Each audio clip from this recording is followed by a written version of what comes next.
Hello बच्चा लोग, कैसे हो आप सब। आई होप आप सब बहुत बढ़िया होंगे।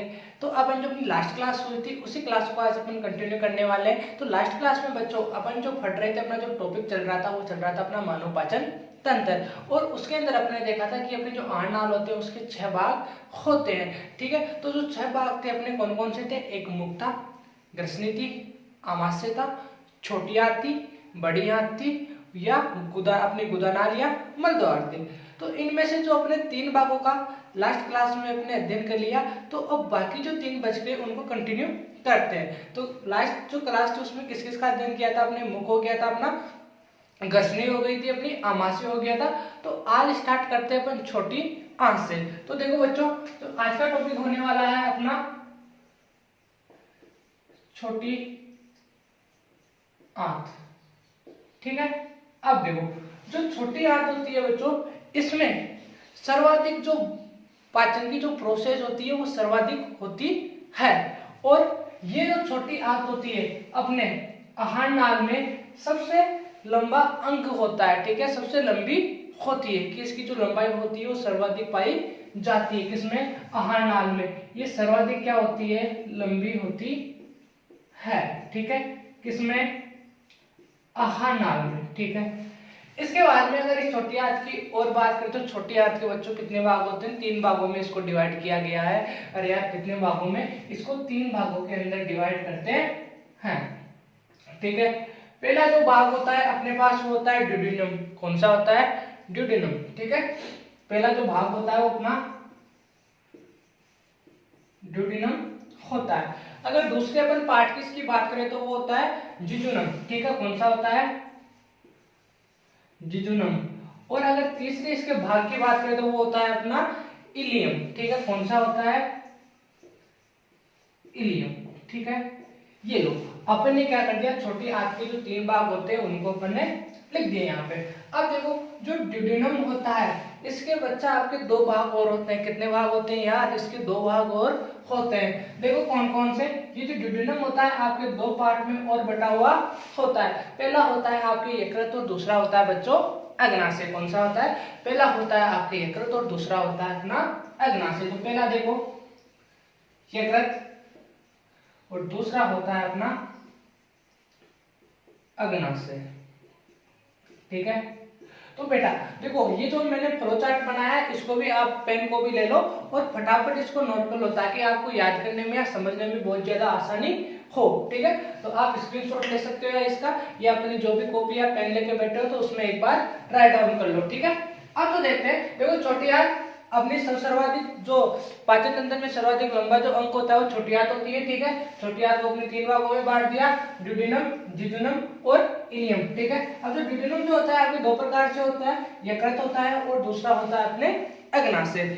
अब देखते हैं कि इनका एक एक करके इनका कंटिन्यू अध्ययन करते हैं। तो अगर पहले नंबर पर देखें अपन यकृत, तो यकृत क्या चीज होती है देखो। ठीक है,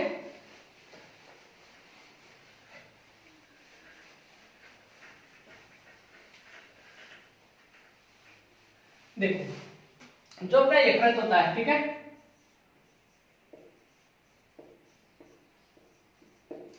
यकृत क्या होता है बेटा? अपने शरीर की सबसे लंबी क्या होती है? ग्रंथि होती है। ठीक है, क्या होती है वो? सॉरी, सबसे लंबी नहीं, सबसे बड़ी ग्रंथि होती है यकृत जो होती है। ठीक है, शरीर की क्या होती है? सबसे बड़ी ग्रंथि होती है। क्या होती है? सबसे बड़ी ग्रंथि होती है। कौन? यकृत। अब क्या होता है यकृत से अंदर से क्या होता है बेटा? अब अपन ने देखा था कि ग्रंथि होती है, कहीं भी ग्रंथि आ जाए तो ऐसे मान लो इससे क्या होता है? पदार्थ का श्रावण करती है। तो ये जो यकृत होता है इससे कौन से पदार्थ का श्रावण होता है? इससे बेटा कौन से रस का होता है? पीत रस का श्रावण होता है। तो यकृत जो ग्रंथि होती है इससे क्या होता है बच्चों? पीत रस का क्या होता है? श्राव होता है। अब इस पीत रस में बच्चों क्या होते हैं? इसमें पाए जाते हैं अपने पीत लवक। क्या होते हैं? पीत लवक। ठीक है, अब इन पीत लवक का बच्चों कार्य क्या होता है? ध्यान से सुनना, काफी इंपॉर्टेंट है। जो अपने वसा आती है, वसा के जो जटिल अणु होते हैं अपने, ठीक है, इन जटिल अणुओं को क्या करता है? वसा के सरल अणुओं में इनको क्या करता है? तोड़ता है। कौन? पीत लवक।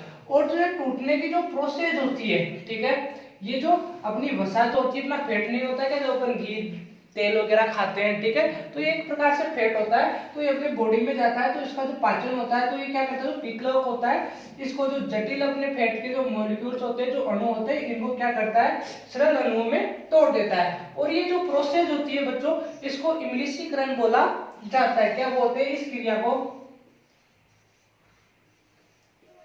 इमलिशीकरण कहा जाता है, ठीक है। और ये जो छोटे छोटे मॉलिक्यूल्स होते हैं, ठीक है, ये जो अपने छोटे अणु हो गए वसा के, इनको क्या बोला जाता है, इनको इमलिशीकृत बोला जाता है। क्या बोला जाता है, इमलिशीकृत बोला जाता है। आपने चैप्टर 4 में साबुन के अंदर पढ़ा होगा इमलिशीकरण, ठीक है। तो यहां तक समझ में आया, क्लियर। इससे आगे चलते हैं, जो अपना जो पीतरस होता है बच्चों, ये जो पीतरस आपके जहां एकत्रित होता है, उस चीज को क्या बोला जाता है, उसको पित्ताशय बोला जाता है। कि अपना जो पीतरस होता है, ये जहां पे एकत्रित होता है बच्चों, उसको क्या बोला जाता है, पित्ताशय बोला जाता है। यार क्या बोलोगे, पित्ताशय कहा जाता है किस चीज को, जहां पे पीतरस एकत्रित होता है। अब देखो आपके बोर्ड में क्या होते हैं, यहाँ से क्वेश्चन कैसे निकल के आते हैं, देखो 5 से 6 क्वेश्चन निकलते हैं। देखो यकृत क्या है, अपने शरीर की सबसे बड़ी ग्रंथि। यकृत से कौन से रस का स्रावन होता है, पीतरस का, ठीक है। पीतरस किसमें क्या होता है, पीतलोक होते हैं, और पीतरस कहाँ एकत्रित होता है, अपना पित्ताशय में होता है, ठीक है। तो 4 से 5 क्वेश्चन हो गए बोर्ड में, इसी प्रकार से आपके क्वेश्चन पुटअप होते हैं, और आप क्या करते हैं, इनको छोड़ के आ जाते हो। तो बच्चों इनको एक भी क्वेश्चन को आपको छोड़ना नहीं है, और बायो में तो बिल्कुल भी नहीं, ठीक है। इसके आगे देखते हैं, तो अपने जो दूसरा देखा था, ठीक है, डिडिनम का जो दूसरा पार्ट था अपना क्या था, अग्नाशय। तो अग्नाशय को देखते हैं, यहाँ तक क्लियर, स्क्रीनशॉट ले लो, ठीक है। देखते हैं आगे अपना जो नेक्स्ट पार्ट आता है अग्नाशय।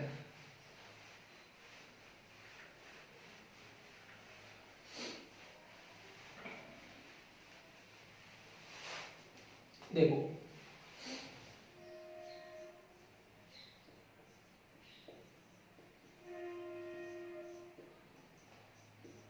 क्या होता है अग्नाशय बच्चों, अपने शरीर में क्या होती है, एक मिश्रित ग्रंथि होती है। कैसी ग्रंथि होती है, एक मिश्रित ग्रंथि होती है। अब मिश्रित ग्रंथि का मीन क्या होता है, मतलब क्या होता है कि दो ग्रंथियों से या एक से ज्यादा मिलकर बनी हुई होती है, उसको मिश्रित बोला जाता है। अब देखो जो ग्रंथियां होती है बच्चों, वो 3 प्रकार से होती है। एक होती है अंतःस्रावी ग्रंथि, एक होती है बहिःस्रावी ग्रंथि, और तीसरी होती है मिश्रित ग्रंथि, ठीक है। तो देखो जो अंतःस्रावी ग्रंथियां होती है बच्चों, वो किसका स्रावन करती है, वो हार्मोन्स का स्रावन करती है। ध्यान से सुनना, जो अंतःस्रावी जो ग्रंथियां होती है वो किसका स्रावन करती है, हार्मोन्स का करती है। जबकि जो क्या होती है बहिःस्रावन जो ग्रंथियां होती है वो किसका करती है, एंजाइम्स का करती है। और जो मिश्रित ग्रंथियां होती है उनमें क्या होती है, अंतःस्रावित और बहिःस्रावित दोनों प्रकार की ग्रंथियां पाई जाती है। तो अग्नाशय क्या है, अपनी मिश्रित ग्रंथि है, तो इनमें दोनों प्रकार की ग्रंथियां पाई जाएगी। कौन कौन सी, एक तो अंतःस्रावित ग्रंथि और दूसरी बहिःस्रावी ग्रंथि। तो देखो पहले नंबर पे हो गई अपनी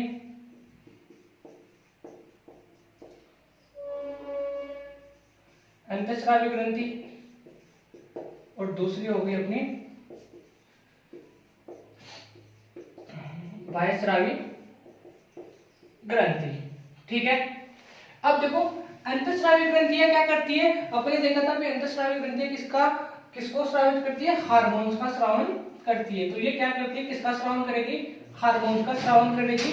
जबकि जो बहिःस्रावी ग्रंथियां होती है बच्चों, वो किसका स्रावन करती है, वो अपने किसका करती है, एंजाइम्स का करती है। किसका करती है, एंजाइम्स का करती है। अब तो देखो जो यहाँ पे जो अंतःस्रावी ग्रंथि होती है वो हार्मोन्स का स्रावन करती है, और हार्मोन्स के रूप में किस हार्मोन का स्रावन करती है, वो करती है अपने इंसुलिन का। किसका करती है, इंसुलिन का स्रावन करती है। कौन करती है, अपनी अंतःस्रावी ग्रंथियां। और अंतःस्रावी ग्रंथियां अपने किसमें पढ़ रहे, अग्नाशय में पढ़ रहे। तो यहाँ से क्या होता है, इंसुलिन का स्रावन होता है। अब इंसुलिन की कमी से क्या होता है, हमारी बॉडी में मधुमेह, डायबिटीज, या फिर मधुमेह हो गया, डायबिटीज हो गया, और जो अपना क्या होता है शुगर, तो शुगर की जो अपनी दिक्कत होती है, ये जो तीनों जो नाम है एक ही बीमारी के नाम है, ठीक है। और वो किसके, चाहे किसको भी बोल दो, डायबिटीज बोल दो या शुगर बोल दो या फिर मधुमेह बोल दो, तीनों एक ही बीमारी के नाम है। और वो बीमारी क्या है, किसकी कमी से होती है, वो हमारी बॉडी में इंसुलिन की कमी के कारण होती है, ठीक है। अगर दूसरी तरफ आते हैं बाह्यस्रावी ग्रंथियां, जहां पे वो किसका श्रावण करती है बच्चों, एंजाइम का श्रावण करती है यार। अब देखो इसके आगे जो एंजाइम का जो श्रावण हो रहा है, अब एंजाइम अपनी जो बाह्यस्रावी ग्रंथियां होती है अग्नाशय में, वो 3 प्रकार से एंजाइम श्रावण करते हैं। कौन कौन से, एमाइलेज का होता है, लाइपेज का होता है और ट्रिप्सिन का होता है। देखो पहला देखो एमाइलेज, दूसरा जो होता है अपने पास लाइपेज, और जो तीसरा होता है बच्चों अपने पास वो कौन सा होता है, ट्रिप्सिन। ट्रिप्सिन, ठीक है। अब जो लाइपेज, एमाइलेज और जो ट्रिप्सिन होता है, तीनों क्या करते हैं, भोजन में पाचन करते हैं। और किस किस का करते हैं, देखो एमाइलेज करता है भोजन में आपके कार्बोहाइड्रेट का पाचन, किसका करता है, कार्बोहाइड्रेट का पाचन करता है। कौन करता है, अपना एमाइलेज। जबकि जो लाइपेज होता है वो किसका पाचन करता है, हमारी बॉडी में वसा का पाचन करता है। जबकि जो ट्रिप्सिन होता है ये किसका करता है अपनी बॉडी के अंदर पाचन, ये बच्चों प्रोटीन का पाचन करता है यार। किसका करेगा, प्रोटीन का पाचन करता है, कौन, ट्रिप्सिन। तो देखो एमाइलेज हो गया किसका पाचन कर रहा है, कार्बोहाइड्रेट का। लाइपेज हो गया जो किसका पाचन करता है, वसा का। और जो ट्रिप्सिन हो गया वो किसका पाचन करता है यार, प्रोटीन का करता है। तो इसी प्रकार से अपने जो एक एक नंबर के जो शॉर्ट क्वेश्चन होते हैं बेटा वो यहीं से पुटअप होते हैं, दे देगा एमाइलेज किसका पाचन करता है, आंसर होगा कार्बोहाइड्रेट, ठीक है। तो इसी प्रकार से जो अपनी अग्नाशय होती है, अग्नाशय जो मिश्रित ग्रंथि है वो कंप्लीट होती है, ठीक है। इसके बाद में क्या होता है, यहाँ से जो ड्यूडेनम जो अपन पार्ट पढ़ रहे थे, यहाँ से वो जो निकलता है कहाँ पे जाता है, जिजुनम में जाता है। और जिजुनम से फिर आगे कहाँ पे चला जाता है, इलियम में चला जाता है। और इलियम से फिर कहाँ ट्रांसफर हो जाता है, अपने बड़ी आंत में। तो यहाँ पे क्या होती है बच्चों, अपनी जो छोटी आंत होती है वो कंप्लीट होती है। अब चलते हैं अपन बड़ी आंत की ओर, ले लो इसका स्क्रीनशॉट, ठीक है। चलो आगे चलते हैं।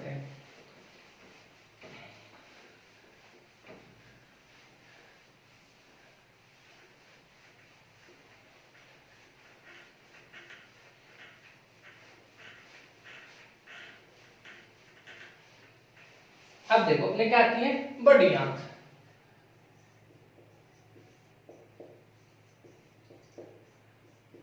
देखो बच्चों बड़ी आंत में कुछ ज्यादा खास होता नहीं है।